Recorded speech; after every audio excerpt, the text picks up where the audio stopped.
Okay, here we are in lesson 8.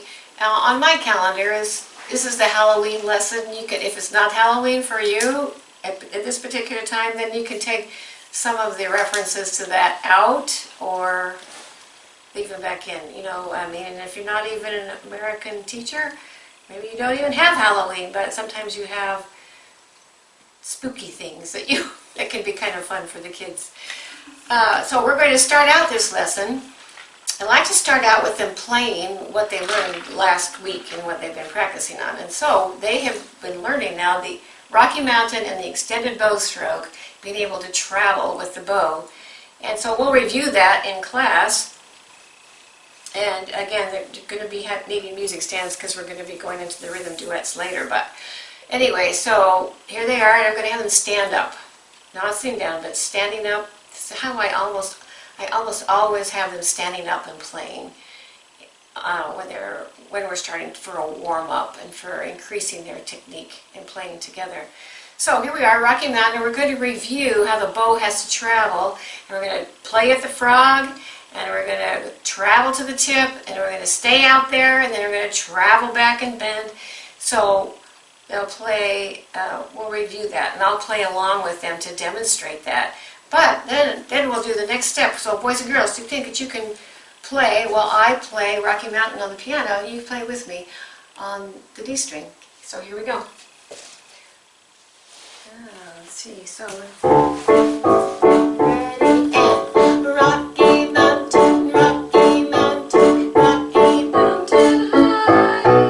When you're on that Rocky Mountain, hang your head and cry.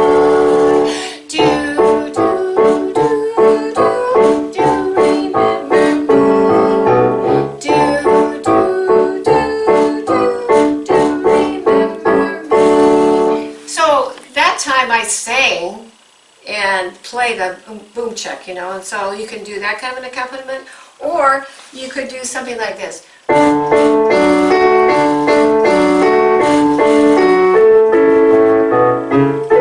you're actually playing the melody. Okay, and that will be more motivating for the kids if they are playing with you with a tune someplace, okay? And you could even do it when you play the melody while they play, or the keyboard. The keyboard is just a little easier for them to hear. So you could do it any of those ways, and it'll be great. They'll enjoy that.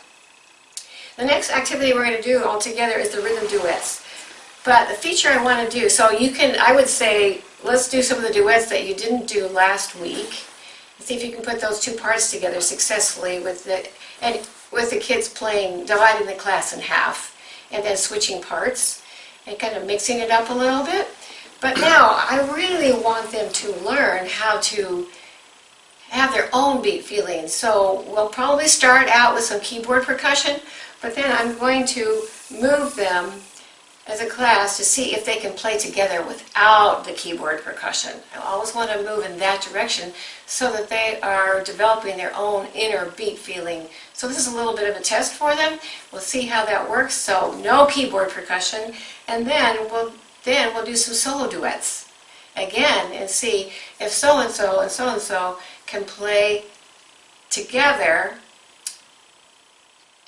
and make it from beginning to end without stopping. And that might take some, you're going to kind of look and see which kids you think are going to be successful at that for starters, but then I totally make it a volunteer thing. Who wants to play the solo duet? Okay, you and you. And I found that this is really very effective in helping them cultivate that inner beat feeling and being able to now for the first time to have an ensemble experience where they have to listen to the other person and try to stay together. And sometimes I'll just have them say, now, can you look at each other and play? Of course, they might not be able to because they're looking at their notes on the page, but you know, you just see, you know, if that works eventually when you have them play an ensemble work, you want them to be able to look at each other to be able to stay together. So this is sort of an ongoing learning sequence. since the next activity is some harmonic glissandos. And so here's another term, glissando. And the cool thing about it is if this is your Halloween day, then it's kind of a spooky sound, you know. So here they're going to slide their finger, and they've been learning how to use a longer extended bow stroke. So you're just going to say, okay, everybody, this is what I mean. I'm going to slide my pinky.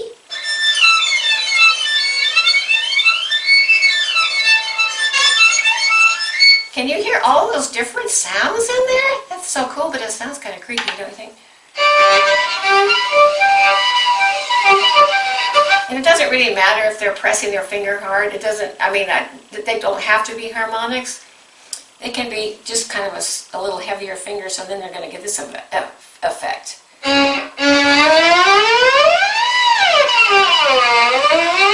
Or you can have them do both. So let's do a heavy finger and put your finger down and slide up and down. Or you can do a harmonic finger and slide up and down and make these cool, spooky sounds on their violin. And that's the end of their violin playing for that day. So violin's away. Now we're going to come back and do some singing. And we're going to review Frog in the Middle.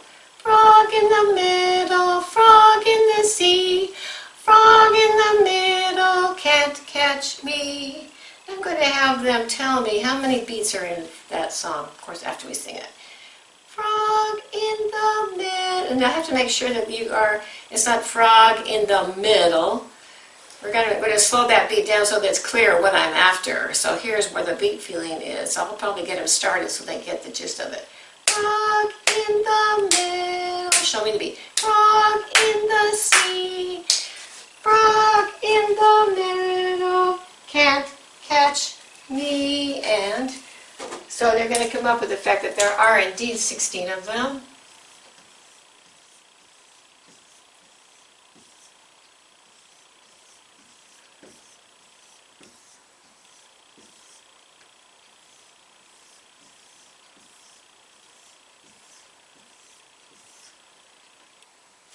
See that?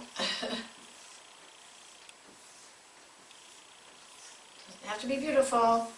Just has to have 16 beats there. And so, boys and girls, can you tell me how would I write the rhythm of these words? And they're going to help you get it up there. Ta ti ti ta ta ta ti ti ta. Now you might have to say, does that sound like a rest to you? They might think that since they've just been learning about half notes, they might think it's a two, but you're just going to tell me this song it's a rest. They're going to discover the empty beats. Frog in the middle, can't catch me, rest. Okay, and then you're going to give them their beat books, and they're going to write the rhythm of Frog in the Middle in their beat books right now. The whole song, and I would say have them tap the strong and the weak beats on their shoulders. And then next in their beat books, they're going to write the accents, they're going to write the bar lines and the meter sign. So it's not just the rhythm, and if they need some help, you can help them out by showing them. We'd say, well, I just ask them, what do I write for the meter? I write a 2. Right? Because we'll put the accents first. Frog in the middle. Frog in the sea. So that does feel like a strong beat in that song. And of course, the bar line indicates where the strong beat is. Some of them will put it here in the front. That's fine. It's okay if they do that. Even though in regular notation, we don't put it at the first of the line. That's not a big deal. We do put it at the end, however. So, strong beat. I'm all for making it clear what the meaning of the bar line is. And then, of course, the double bar. So we're going to write all of this into their beat books. You can either write just a 2, or you could write the 2 with a quarter note, which tells us that there's 2 ta beats in that song.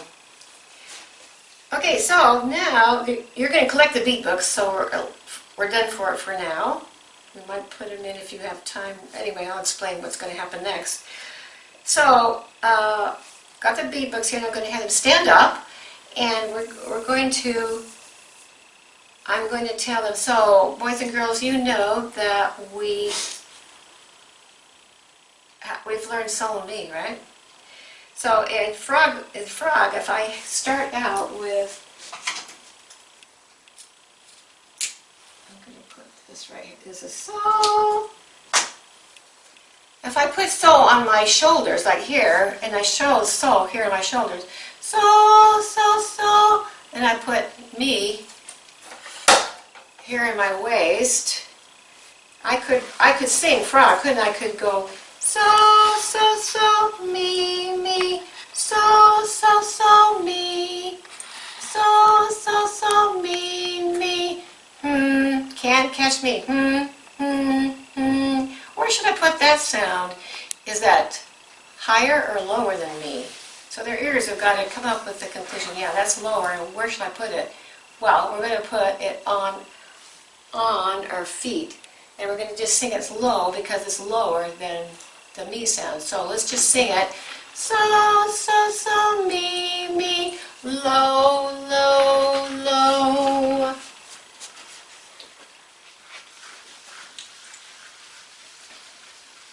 So we don't really know what that low sound is yet, but here we are going to use this tone ladder. So, me. Question mark? That's our low sound. Boys and girls, that sound, the name of that sound is do. I can write do so they can see it, but usually when I write do, it's just the one letter. Do, do, do. And here's the hand sign for do.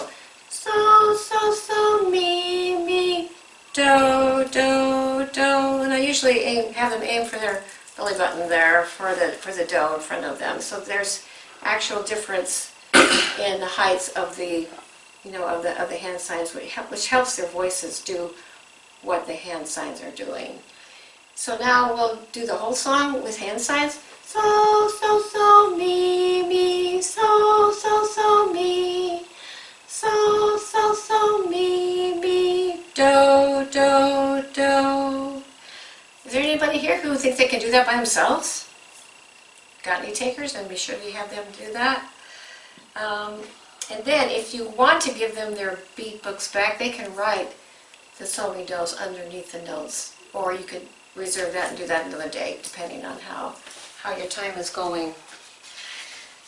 So after we've done all of that, we've just learned do. That's I made that conscious today, and the sound of it. And then we're going to do a fun song. You can do it at Halloween time, or it can be any time, but it's called Skin and Bones. And this is a really great song for vocal play and getting them to really lock into some cool song, vocal play sounds. Ooh. And I'll show you how we're going to rehearse that when I have some children here to show how we play that game. Oh, you're good. Sing along with me if you can. There was an old woman, all skin and bones. Ooh. She lived in a house all by herself. Ooh. That's more like it. Good. One night she decided to take a walk. Ooh. She walked down by the old graveyard. Ooh. She saw the bones all lying around. Ooh.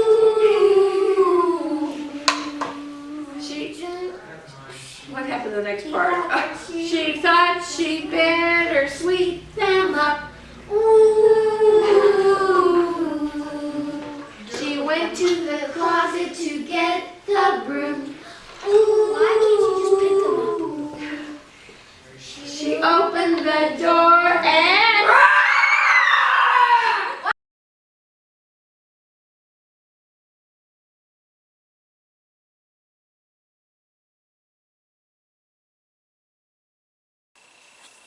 So for the private lesson for this time, here on page 16. You can see on page 16. It's just a visual representation of the harmonics. You can tell. Oh, one thing I forgot to mention is that the diamond-shaped note indicates that it's a harmonic note. It's not like a hard finger. So here we have the open strings here, the middle harmonic here, and the high harmonic here. And like I say, it's okay if you want to put markers for the finger on the kid's fingerboard. I do, to help them kind of have a visual clue as to where those are. And then after practice, then they won't need them after a while. Down here at the bottom of the page, there are some rhythms like ta, ta, ta, rest, ta, ti, ti, ta. Anyway, you can use those, or you can make up your own. Just give them something. Why is the high harmonic not on the high part of the page? Right. So that is a really good question.